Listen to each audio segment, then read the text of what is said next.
presentation is going to talk a little bit about the pain of grief and loss, how we can offer grace to others who are going through grief, and how we can be helpful across time, whether it's the first few months after our loss, about 6 months later, or more than a year. I have known grief and I have experienced loss. When I was a young wife and mom in my 30s, my father died. And during this time, I had to lean hard on other people through my grief. Most people were supportive, but some were not.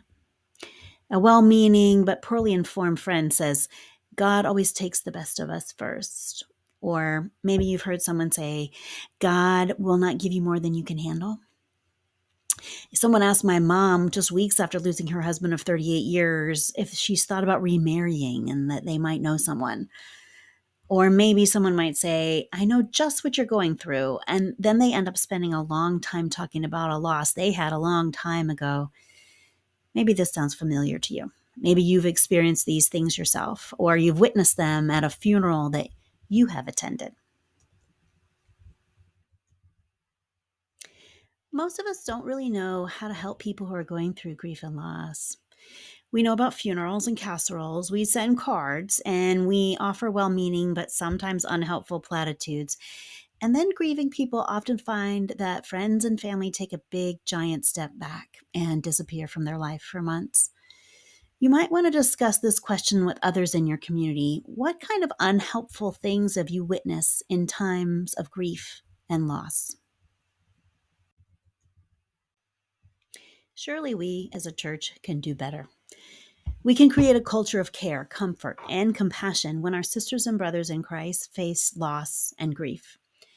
We hope the information about caring for those that are grieving in your community will help you in becoming more effective as you love your neighbor and provide ministry in your church. Grief isn't only about death. Death is one important type of grief, but there are many kinds of losses, such as the loss of health, a job, or estrangement from a family member or friend. Miscarriages, house fires, and being forced to move away from your homeland can also be grievous losses. Whether facing death or other losses, people realize that they have not just lost the person or the thing. Loss can lead to loss of a role, such as being a spouse or an employee. People can experience a loss of purpose if the thing that they lost brought meaning to their life. Sometimes bereavement causes a loss of important supports in their life. For instance, when I lost my father, I also lost an important advisor and mentor in my life that really couldn't be replaced. Grief brings a gaping hole in the fabric of our lives. People's responses to grief can vary widely. Most people experience shock, numbness, sadness, and anger. Some people experience relief, especially if a loved one was sick and in pain for a long time. Other may feel relief after loss through a divorce, but they also still feel the pain of the loss as they transition to life without a spouse. In these kind of situations, it's common to experience guilt about past regrets in a relationship and anxiety about the future. These experiences of pain are both in our minds and our bodies, with physical problems like sleep disturbance and difficulty eating, brain fog, aches and pains, nausea, and an irregular heartbeat. This can happen not only in the initial moments after a loss, but for months or longer. And it's helpful to be aware of the various ways that the pain of grief can show up for a friend in your community. The path through pain is broad. Sometimes well meaning helpers give a narrow description for the path through grief with specific stages that people are supposed to go through, experiences they should have, or predictable events. This isn't how grief works in the real world. The stages of grief are often out of order and might be jumbled up. They're not linear. People may bargain first and then accept and then go back to anger and denial. You don't know. Some people completely skip a stage of grief and seem to do fine without it. One member of a family might work through their grief in a few months, while another still feels extremely stuck a year later. There's not one way to grieve or any certain timeline to follow. We want to offer grace for different ways of grieving. As carers, we can be surprised when other people respond to grief differently than we have in our own experiences of grief.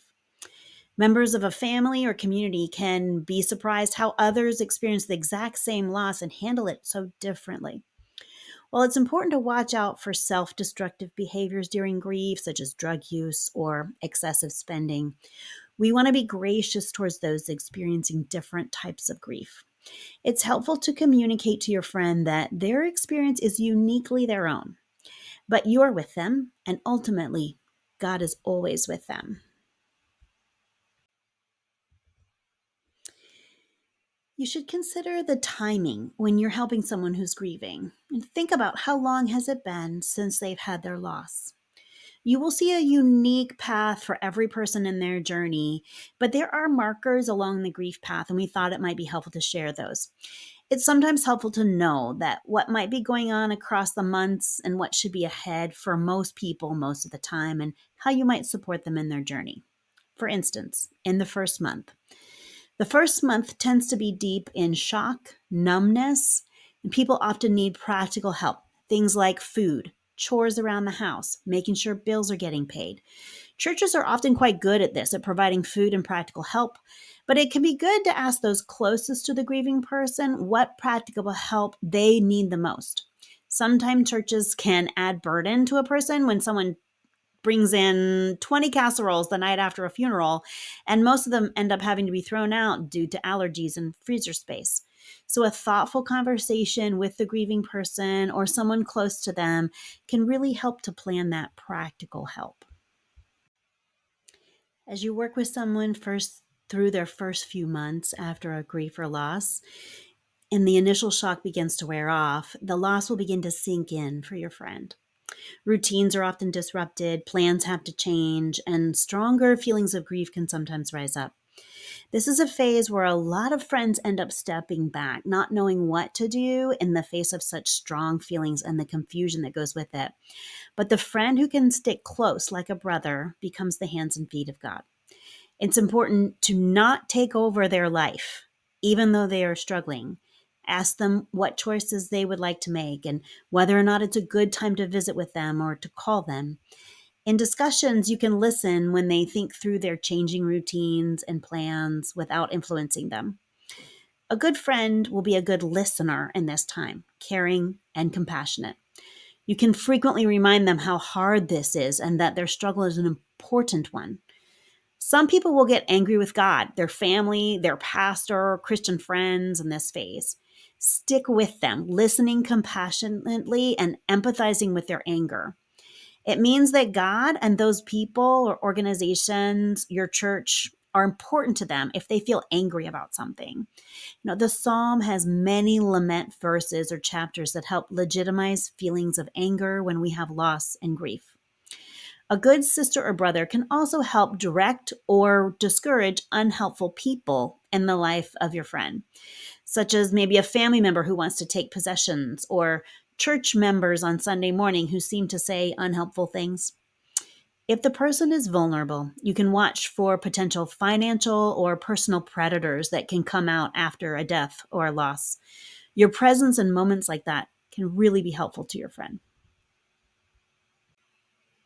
By the 6 month mark, most people have begun to create some new routines and new habits as they're getting used to life after the loss. The dates of their life start to pop up, things like birthdays, anniversaries, and holidays. Other people in their life have often returned to their normal lives, while the grieving person continues to struggle with some grief and all the changes to their life. This can leave them feeling alone and isolated from others, even those that are close to them. So, you, as a good friend, can offer small things, saying things like, I know your wife's birthday would have been next week. I'm praying for you, especially this week, and I sure do miss her too. This opens the door for your friend to talk further about their loss. You can ask your friend if they have a plan for how they want to spend that holiday or special day. If possible, you can offer your time if you would like. By now, in the grieving process, the person often needs to talk about their loved one or their lost job or their lost health and feels like others are tired of listening to them. While it's important to take care of yourself in this process too, Even a brief coffee before church or a lunch meetup where you listen to their memories of their loved one can make a real difference. At the 1 year mark, you might meet with someone who had a loss. And maybe this is the first time you're meeting with them a year after. It's not uncommon. Maybe they've been avoiding their grief, and maybe even they've been doing some unhealthy things. Sometimes people get stuck in their grief, even for years, and unable to take care of themselves or engage in normal activities. I would like to differentiate between long term grief and complicated grief. When someone loses something or someone significant, like a spouse, a child, a career, or their homeland, they will always have some sense of grief. You shouldn't expect them to not feel sad when they remember their loss. Anniversaries of the loss can especially bring pain. Bring your compassion and your grace to a grieving person and extend them the love and the mercy of Jesus. Don't rush them through their grief or expect them to just get over it. Once the 1 year mark passes, the person should have been able to move forward in living, have sought out God's help and support, as well as created somewhat of a new normal for their life, even if it's quite different than before the loss. Complicated grief is a kind of trauma response with symptoms like insomnia, nightmares, wishing to be dead, intense isolation, self blame, heavy negative emotions that don't let up, and difficulty accepting the loss.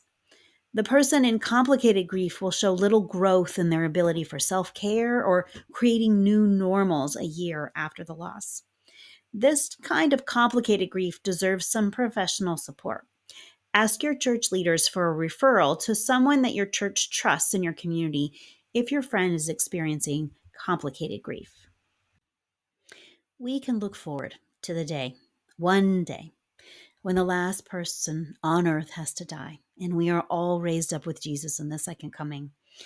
There is a great hope that we will be together with all believers, where there is no more death or mourning or crying or pain, as Revelation 21:4 says. Until that day, we do live in a fallen earth where even Jesus was acquainted with grief, such as when his friend Lazarus died. Until that day, we should use our compassion, grace, good listening, and simply remembering and being present with those who are actively grieving. May the Lord give you wisdom and grace as you walk with those in your community who are grieving.